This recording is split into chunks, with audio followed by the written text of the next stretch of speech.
It's that the idea of trying to control our life by controlling people around me or controlling relationships with those we love. So let's talk about that a little bit.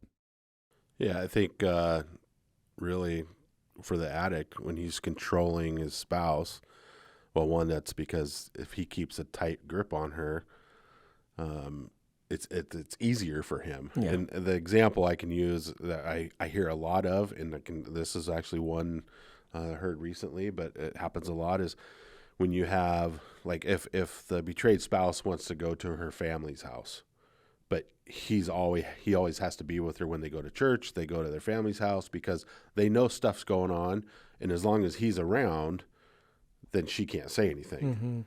And then when that happens, and it's like really controlling every moment, so then that way he feels like he's got a pulse on where she's at, and then he can lie his way through his recovery or what's going on, and then oftentimes out of that becomes gaslighting. And now the spouse feels like she's the problem, and so I see it a lot, and it's a typical behavior for a lot of addicts, because if I'm in control, then I can't, quote, get in trouble. Yeah. I mean, that's how we think. Right.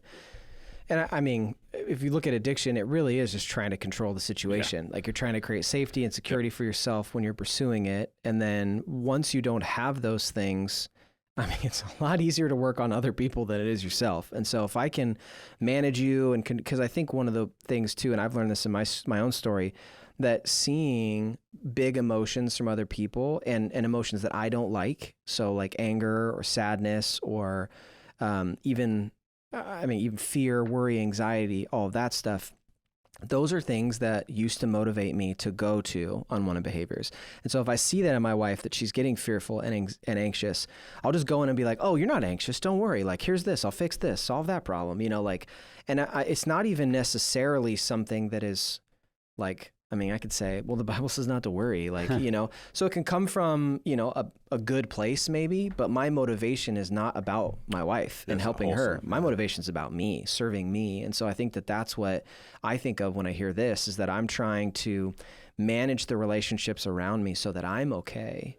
And when that happens, that feels like danger zone a little bit. Yeah, well, it's just like another form of codependency, of saying, I'm not okay unless you're okay. And it's a way of saying, well, I'm not really in recovery, or I'm not doing good unless you're doing good and you're in recovery. And so I may need to feel like I've got to control or manipulate the situation to prove that I'm doing good and I'm in recovery.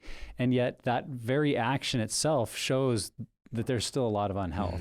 What I find is that sometimes we make other people the barometer of our recovery. Totally. So if my kids are well behaved and everything's good in the home, it's like, well, look how great we're doing. I'm so much better. But if my kids act out of line, I can get fearful that it reflects on me. And now I've got to try to control them not because I really care about them, but because of what I'm feeling it reflects on me. And the same in my marriage, that if it seems like we're not getting along or I'm not getting the respect I need, that it impacts maybe how people will see me in my marriage. And so anytime we realize we're in a situation where I'm more worried about someone's behavior because of how it reflects on me than I'm actually worried about pursuing their good for their sake, it's probably a byproduct of my addiction, even in what I might perceive to be, well, I'm relatively healthy, but if I'm still trying to control other people to maintain health, it just shows that there's still some unhealth hidden underneath there. Absolutely. And it's worth unpacking. Yep.